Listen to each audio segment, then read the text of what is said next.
Trevor Lawrence wrote a letter, and your boy almost got choked up. I'll tell you exactly why and why it's so important here on Locked On Jaguars.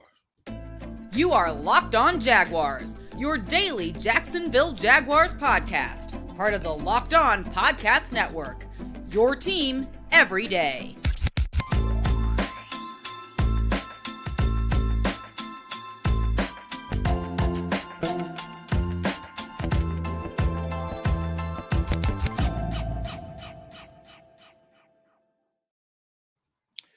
What is up, good people? It's Tony Wiggins, your host of Locked On Jaguars, your daily Jacksonville Jaguars podcast, where it's your team every day, and we thank you for making us your first listen, reminding you that we're free on all platforms. Wherever you get your podcasts, I don't care where it is, we are there for free. And make sure you like and subscribe the YouTube page. Also, today's show is sponsored by Nissan. This episode of Locked On Jaguars is brought to you by Nissan. The only thing that's more exciting than the big game is the all-new, all-electric 2023 Nissan Ariya. There's only 3-4 more days until the Super Bowl. Are you ready? The Nissan Ariya, the EV for people who love to drive. Learn more at nissanusa.com. What is happening, good people, all my regulars and all the new people? Welcome into Locked On Jaguars. Like I said, it's your team every day. We always thank you for making us your first listen here on Locked On Jaguars. I'm going to do my best not to cry today because Trevor Lawrence, man, wrote a letter in the Players Tribune. He basically penned a letter to the fans. I'm going to read some excerpts from that letter. But before we do that, I'm going to set this up a little bit, right? It's like before I get to the Mariano Rivera stage of the podcast, I got to set it up. You know, I got to be the guy that pitches in the 7th and the 8th inning. For a long time here in Jacksonville, one of the mantras that I've always had is we need something that we can identify with. Something, someone. And, of course, it had to be attached to winning. It had to be attached to winning. It couldn't just be because someone has an engaging personality, although that's part of it. It couldn't be because we just wanted to feel good about somebody. And I'm gonna mention someone else here, and that someone else is Blake Bortles. Everyone loved Blake the person. The personality, the guy who was just one of the boys, it felt like, but there wasn't enough consistent winning, and there wasn't enough consistent erasing of the doubts that you knew day in and day out that you were going to be a good competitive football team. So for me, I know for some people it's different. They still refer to the BOAT as one of the great Jaguars. There were some people that even thought, should we retire the BOAT's number in the Ring of Honor? And I kind of went at some folks about that, like, come on, man. But Trevor Lawrence has everything that it takes to be that piece that I was talking. So much as to the I'm never overwhelmed or blown away by someone, but I was this time. And for obvious reasons. I know some of my partners out there like, man, the boy just wrote a letter, man. What you talking about? It's not just him.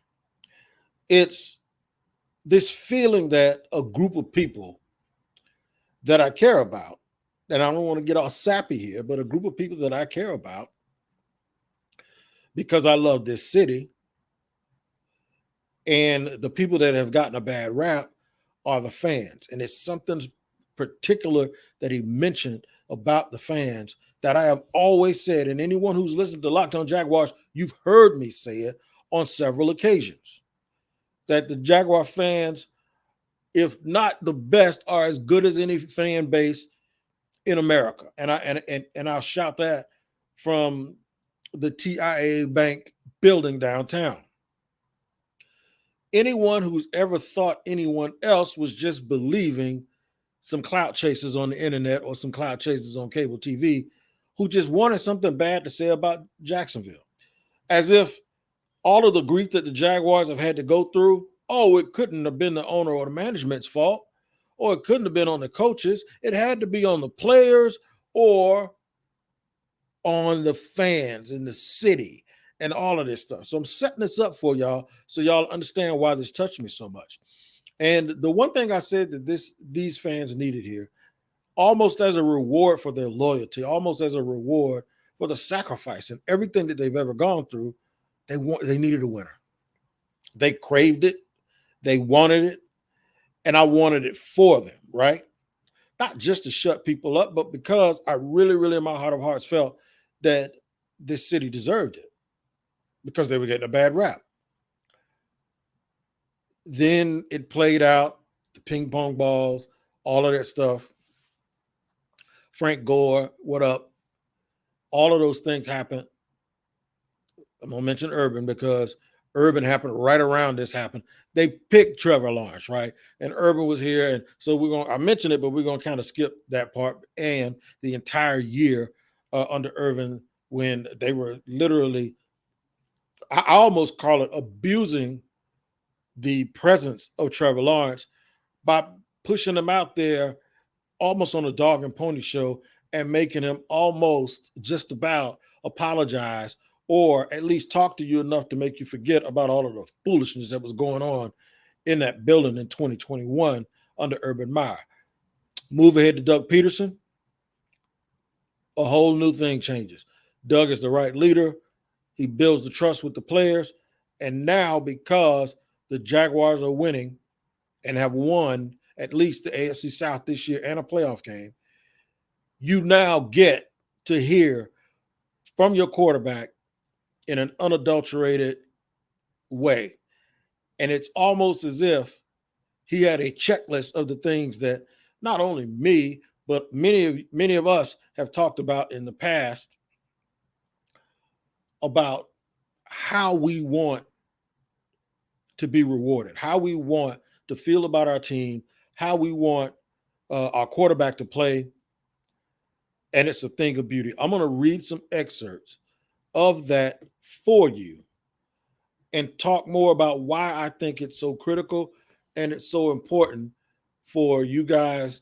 And I don't like saying you guys, but when I say that, I mean, it's for you. It's almost like a present for you from Trevor Lawrence. So I'm going to read that and I'm going to go over that and we're going to talk about it.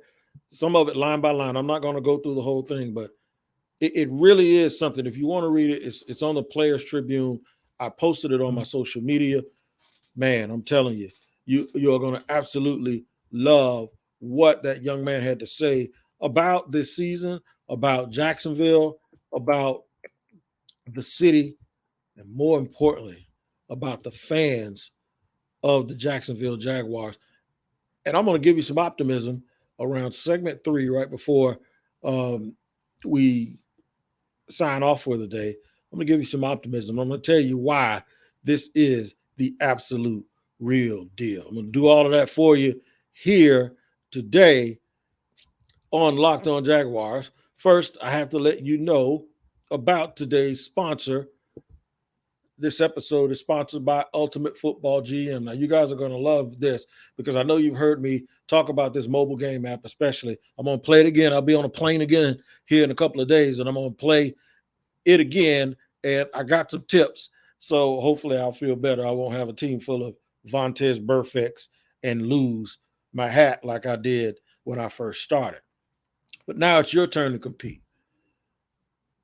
You can be the GM that makes all the decisions for your football team on Ultimate Football GM. You want to manage your franchise. You can do everything, man. You're hiring the right coaches and coordinators, trading players, disciplining players. Hopefully you don't get too many bad ones like I had them, and navigating your franchise through free agency and the draft. It's challenging, but it's very, very realistic. Locked On Jaguars listeners are getting 100% free boost to their franchise when using the promo Locked On, all caps, in the game store. That's Locked On in all caps in the game store. So make sure to check it out today. to download the game, just visit ultimate-gm.com or look it up on the App Store. That's ultimate-gm.com. Ultimate Football GM. Start your dynasty today.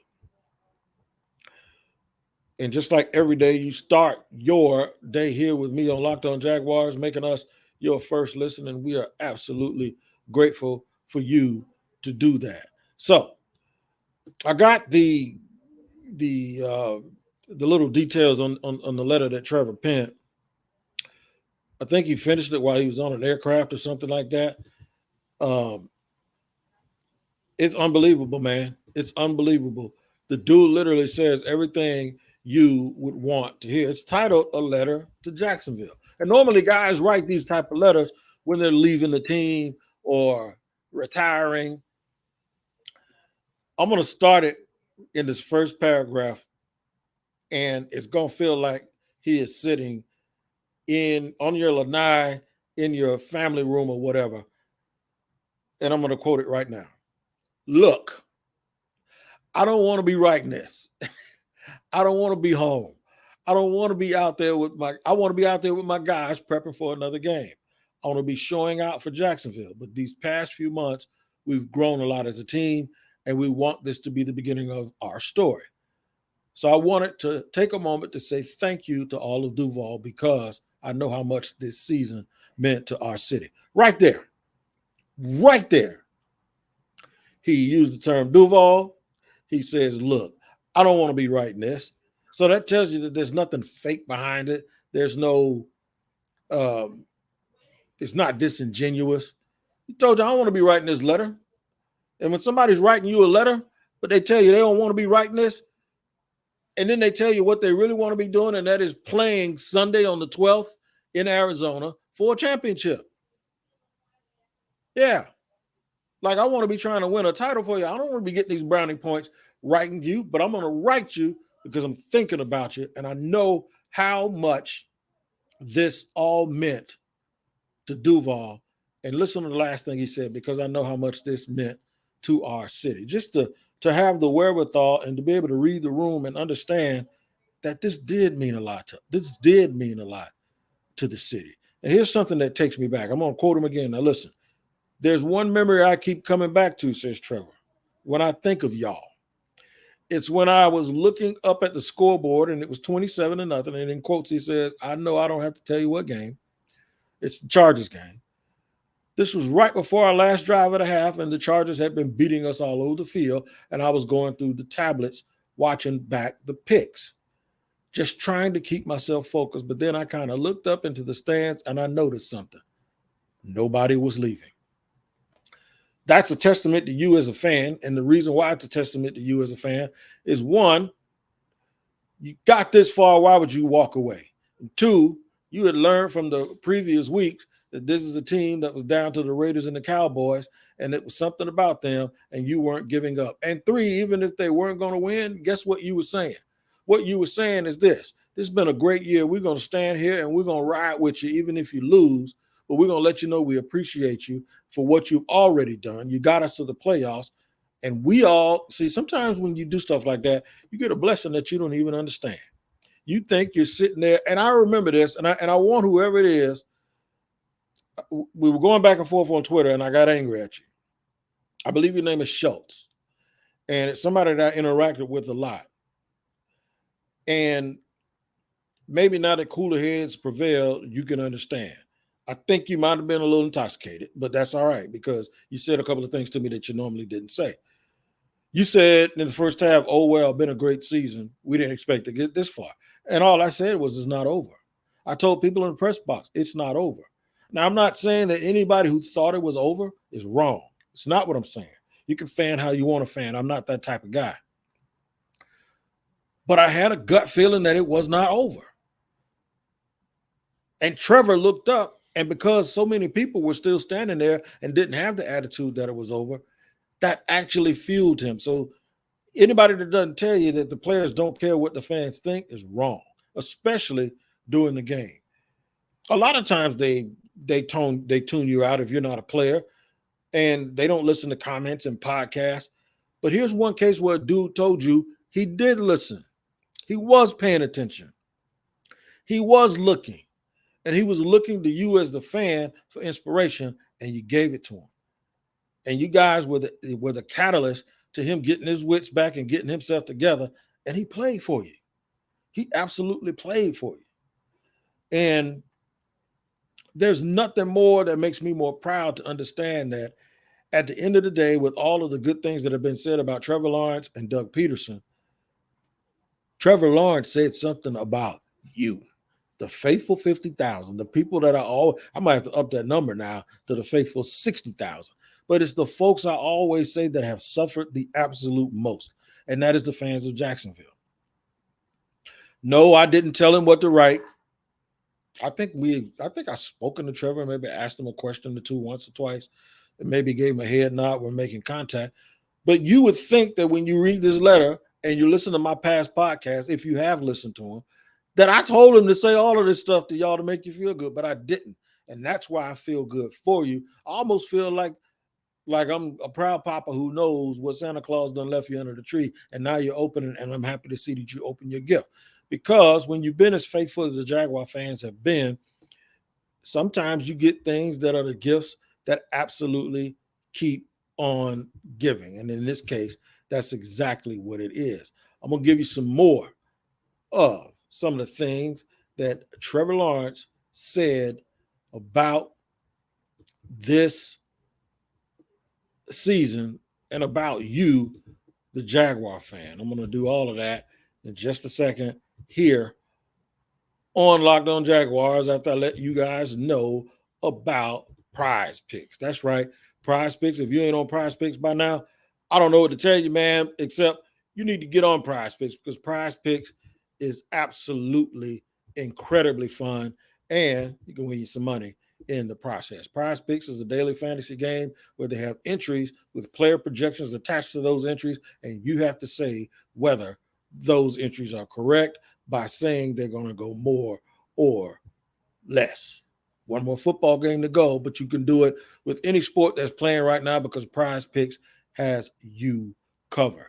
You got to pick between 2 and 6 players, and if they score more or less than their Prize Picks projection, you can win up to 25 times on any entry. All that money on any entry. That's right. Download the Prize Picks app or go to prizepicks.com to sign up and play daily fantasy sports.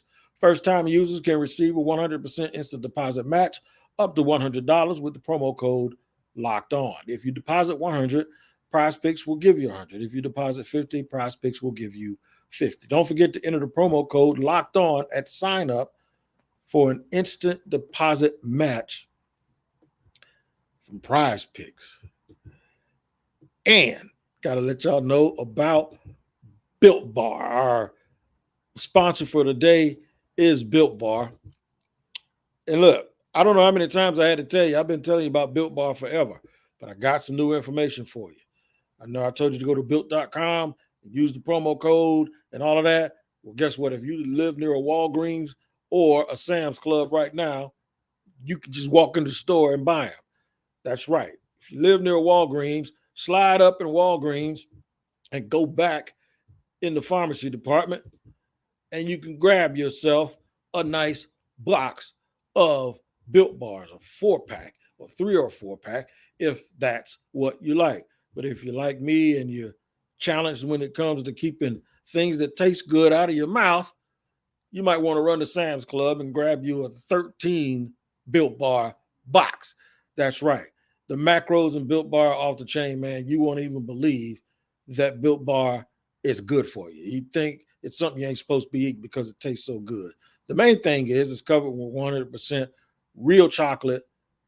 That's right. I said it. Real chocolate. And the flavors, churro, peanut butter brownie, coconut almond, it is off the chain. Make sure to stop by your neighborhood Walgreens or Sam's and grab you a 4-bar box at Walgreens or 13-bar box at Sam. Make sure you check out Built Bar.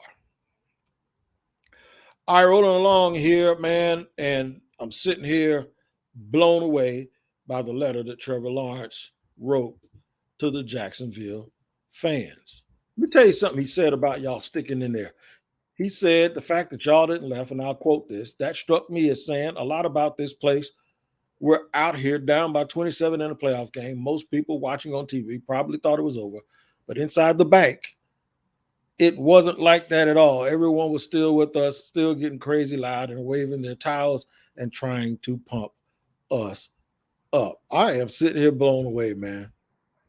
Trevor talks about the fact that he even heard the stuff being said about him while the team was going through their losing streak, and he heard the word bust, and he put that word in his own little paragraph, bust.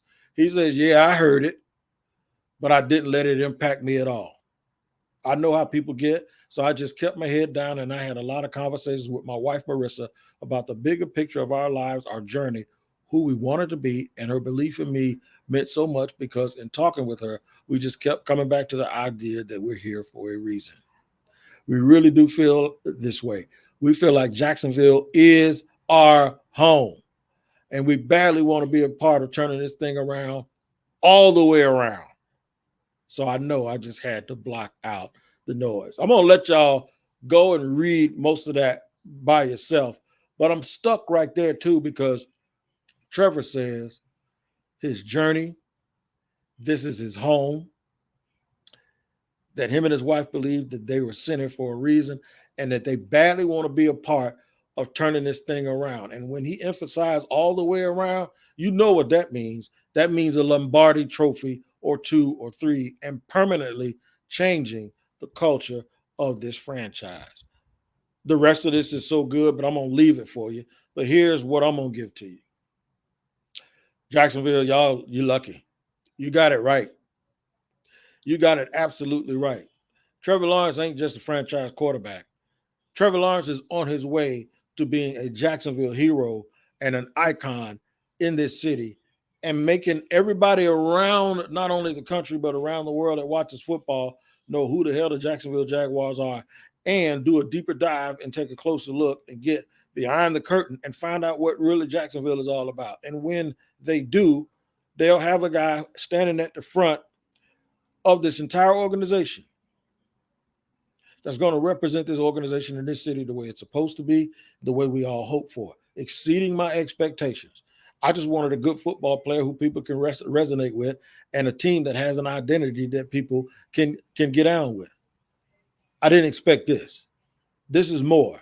And this doesn't seem like some shallow lip service. It doesn't sound like just player speak. It doesn't sound like someone who's trying to just curry favor. What it sounds like to me is something that will blow your mind if you really concentrate on what it all means. Every single thing that he said, every point that he hit about Duval, about the fans, about what we need, about the identity for his city, going back to him going to Waffle House out there on the beach to eat after a game. Trevor Lawrence is Duval. He has ingratiated himself with the community. He has really, really, really taken what Jacksonville is all about, embraced it, and now he's wearing that cape and he's doing it on the national stage. It's more than we could all have asked for, but I can tell you this: we earned it. We got enough scars and bruised and beat up psyches and broken hearts that we earned this bump. We earned this bump. Shout out to Trevor Lawrence. Salute to him and Marissa. Thank you for what you've done already and what you're about to do for all of those folks that listen to my podcast, some that don't listen, the ones that listen to radio, the fans that tailgate, that travel with the team, that have lived and died, and mostly died every Sunday night or Monday morning because of the team that they love. You're giving them a lot of hope, and you really, really are the guy that we need for this team. The football guys have shined on the Jacksonville Jaguars. Tomorrow, I wonder about this. Can they shine again? Not with another quarterback. We don't need one. We got our quarterback. But can they shine in this way? Can the Jaguars hit lightning in a bottle and get one, another big-time free agent that you don't imagine would ever want to come here, but will want to come here and play with Trevor, and two, one in the draft, whether it's in the first, second, third, or fourth round, that can be our version of a Gronk or a Travis Kelce or a Devontae Adams or anyone like that, any player that you can imagine that could help this football team. Can we hit lightning in the bottle? I don't think we're out of luck, and I'll talk more about that tomorrow on the next edition of Locked On Jaguars. You guys take care of each other, and we'll see you next time.